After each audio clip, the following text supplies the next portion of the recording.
ഈശോയിൽ സ്നേഹമുള്ളവരെ, 1953 മെയ് 29 രാവിലെ 11:30 മനുഷ്യർക്ക് അന്നുവരെ അപ്രാപ്യമെന്ന് കരുതിയിരുന്ന എവറസ്റ്റ് കൊടുമുടിയെ രണ്ട് വ്യക്തികൾ ചേർന്ന് കീഴടക്കിയത്.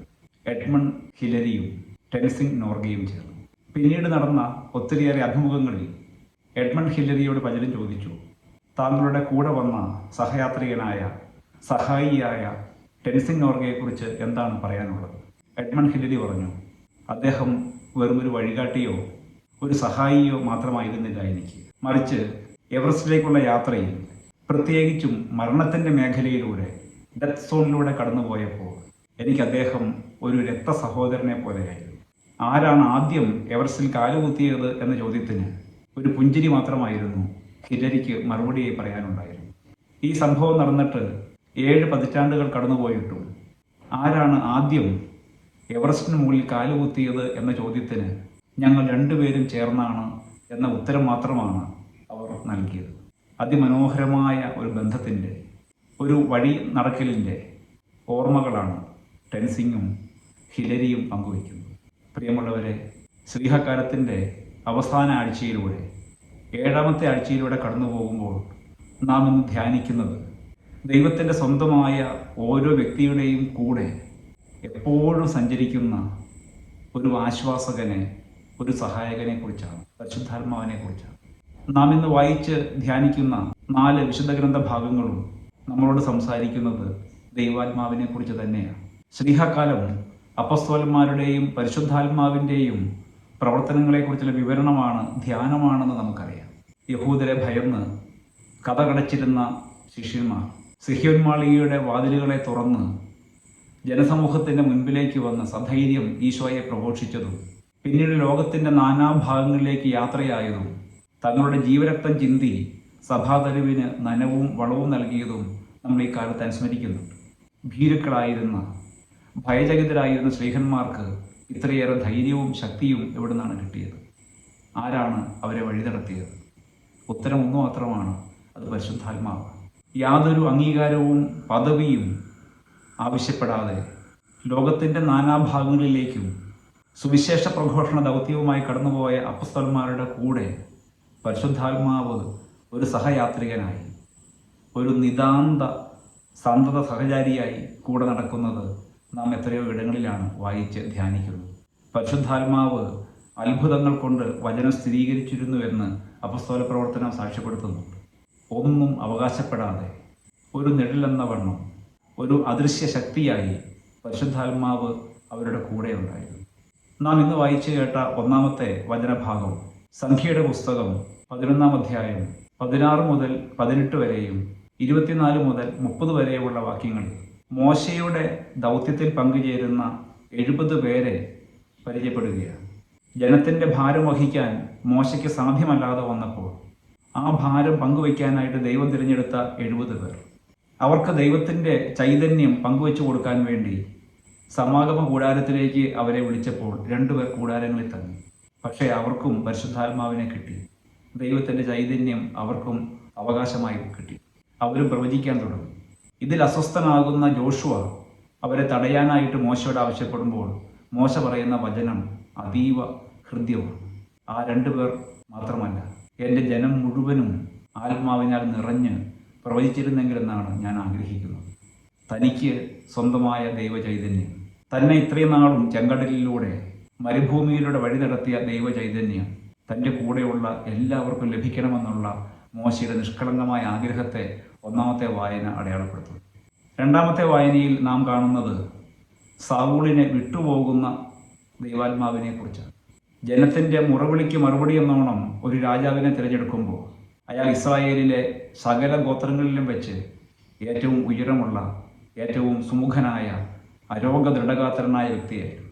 അയാളിലേക്ക് ദൈവത്തിൻ്റെ ആത്മാവ് കടന്നു എന്നതോടുകൂടി അയാൾ ദൈവത്തിൻ്റെയും ജനത്തിൻ്റെയും പ്രിയങ്കരനായ രാജാവായി മാറി. എന്നാൽ പിന്നീട് ദൈവാത്മാവിൻ്റെ നിമന്ത്രണങ്ങൾക്ക് ചെവി കൊടുക്കാതെ സ്വന്തം ഇഷ്ടാനിഷ്ടങ്ങൾക്ക് ചെവി കൊടുത്തുകൊണ്ട് അവയെ പിന്തുടരാനായിട്ട് സാവൂൾ ആരംഭിച്ചപ്പോൾ ദൈവത്തിൻ്റെ ചൈതന്യം അയാളെ സാവകാശം വിട്ടുപോയെന്ന് നമ്മൾ കാണുന്നുണ്ട്. ന്യായാധിപന്മാരുടെ പുസ്തകത്തിൽ സാംസനെ കുറിച്ച് പറയുന്നത് പോലെ ദൈവത്തിൻ്റെ ആത്മാവ് തന്നെ വിട്ടുപോയത് അവൻ അറിഞ്ഞില്ല. ഇപ്രകാരം ദൈവാത്മാവ് നഷ്ടമായ സാവൂൾ അസ്വസ്ഥനാവാൻ തുടങ്ങി. അവനെ ഒരു ദുരാത്മാവ് പീഡിപ്പിക്കാനായിട്ട് തുടങ്ങി. അതിന് ആശ്വാസമായിട്ട് മാറുന്നത് മറ്റൊരു അഭിഷിക്തന്റെ സാന്നിധ്യമാണെന്നത് കൗതുകകരമാണ്. ബാലനായ ദാവീദിനെ ജസ്സയുടെ വീട്ടിൽ വെച്ച് സാവൂൾ അഭിഷേകം ചെയ്തു.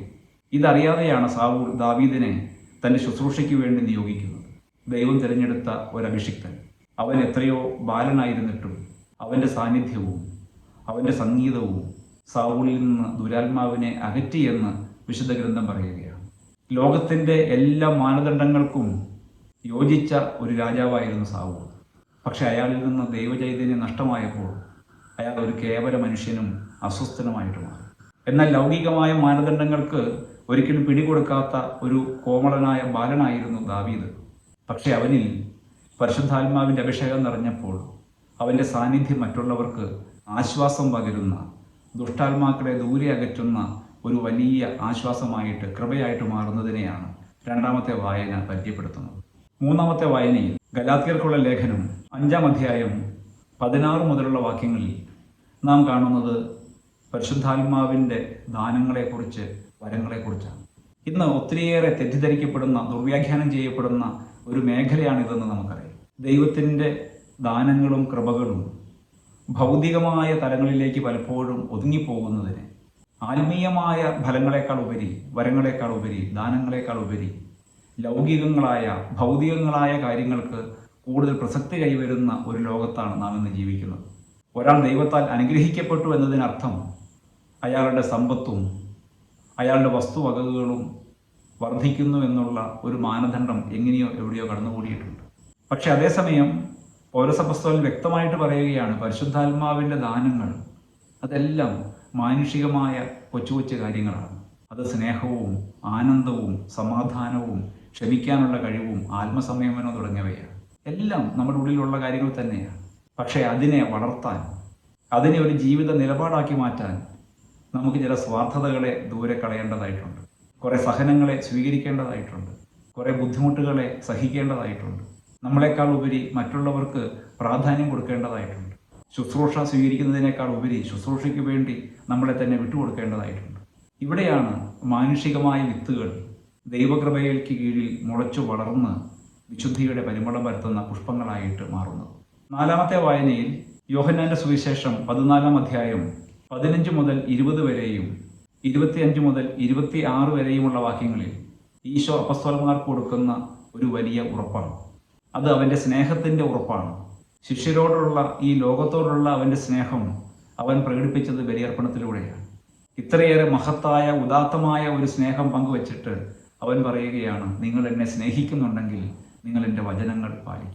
ആ വചനങ്ങൾ പാലിക്കാനായി, ആ വചനത്തിൻ്റെ ആന്തരാർത്ഥങ്ങളെക്കുറിച്ച് അനുദിനം നമ്മെ ഓർമ്മപ്പെടുത്താനായിട്ട് ഒരു സഹായകനെ, ഒരു ആശ്വാസകനെ താൻ അയക്കും, ഒരു പാർക്ക്ലേത്തായി അയക്കുമെന്ന് ഈശോ വാഗ്ദാനം ചെയ്യുകയാണ്. ഈശോ പറയുകയാണ്, ഞാൻ പോയി കഴിഞ്ഞാൽ മാത്രമേ ആ സഹായകൻ, ആ ആശ്വാസകൻ നിങ്ങളുടെ പക്കലേക്ക് വരികയുള്ളൂ. അവൻ എല്ലാ കാര്യങ്ങളെക്കുറിച്ചും നിങ്ങളെ പഠിപ്പിക്കും. ഞാൻ പറഞ്ഞു തന്നതെല്ലാം അവൻ വ്യാഖ്യാനിച്ചു തരും. അവയെക്കുറിച്ച് അവൻ കൂടെ കൂടെ നിങ്ങളെ ഓർമ്മിപ്പിക്കും. മാമോദിസ സ്വീകരിച്ച, സ്ഥൈര്യലേപനത്തിലൂടെ പരിശുദ്ധാത്മാവിൻ്റെ ആലയമായി മാറിയ നമ്മുടെ ഓരോരുത്തരുടെയും ഉള്ളിൻ്റെ ഉള്ളിൽ വസിക്കുന്ന പരിശുദ്ധാത്മാവിനെ എത്ര മനോഹരമായിട്ടാണ് ഈശോ പരിചയപ്പെടുത്തുന്നത്. അവൻ ആശ്വാസകനാണ്, അവൻ സഹായകനാണ്, അവൻ കൂടെ നടക്കുന്നവനാണ്, അവൻ എല്ലാ കാര്യങ്ങളും ഓർമ്മിപ്പിക്കുന്നവനാണ്. ലൗകികമായ ഏത് മാനദണ്ഡങ്ങൾക്ക് പിന്നാലെ പായാൻ മനസ്സ് കൊതിക്കുമ്പോഴും അവൻ നമുക്ക് ദൈവികമായ വരങ്ങളെക്കുറിച്ചുള്ള ഓർമ്മകൾ കൂടെ കൂടെ ഉണർത്തിത്തരും. അതിൻ്റെ പിന്നാലെ പോകുന്നവർക്ക് ദൈവത്തിൻ്റെ പ്രതിപുരുഷന്മാരാകാൻ, ദൈവരാജ്യത്തിൻ്റെ വക്താക്കളായി മാറാനായിട്ട് എളുപ്പമാണെന്ന് ഈശോ ഓർമ്മിപ്പിക്കുകയാണ്. പ്രിയമുള്ളവരെ, ശ്രീഹക്കാലത്തിൻ്റെ അവസാന ഞായറിലൂടെ കടന്നു പോകുമ്പോൾ നമുക്ക് ദൈവം സമ്മാനമായി നൽകിയ ആ വലിയ ദാനത്തെ, പരിശുദ്ധാത്മാവെന്ന സഹായകനെ, ആശ്വാസകനെ നമുക്ക് ഓർത്ത് നന്ദി പറയാം. ജീവിതത്തിൻ്റെ എത്രയോ കനൽ വഴികളിലൂടെ ശാന്തമായി, സൗമ്യമായിട്ട് നടക്കാൻ ഈ ആത്മാവ് നമ്മെ സഹായിച്ചിട്ടുണ്ട്. ഭൗതികമായ സമ്പൽ സമൃദ്ധികളെക്കാൾ ഉപരി ആത്മീയമായ വരങ്ങൾക്ക് വേണ്ടി ദാഹിക്കാൻ, പരിശുദ്ധാത്മാവിൻ്റെ നിമന്ത്രണങ്ങൾക്ക് കാതോർത്തുകൊണ്ട് നമ്മിൽ ദൈവം നിക്ഷേപിച്ച നന്മയുടെ ആ വിത്തുകളെ അവൻ്റെ കൃപയുടെ ജലത്തിൽ മുളപ്പിക്കാൻ, അവയെ വിടർത്തി വിശുദ്ധിയുടെ പരിമളം നാം ആയിരിക്കുന്ന എല്ലാ ഇടങ്ങളിലും പടർത്താൻ, അതിനാവശ്യമായ കൃപകൾക്ക് വേണ്ടി നമുക്കിന്ന് പ്രാർത്ഥിക്കാം. പരിശുദ്ധാത്മാവ് നമ്മെ സമൃദ്ധമായിട്ട് അനുഗ്രഹിക്കട്ടെ.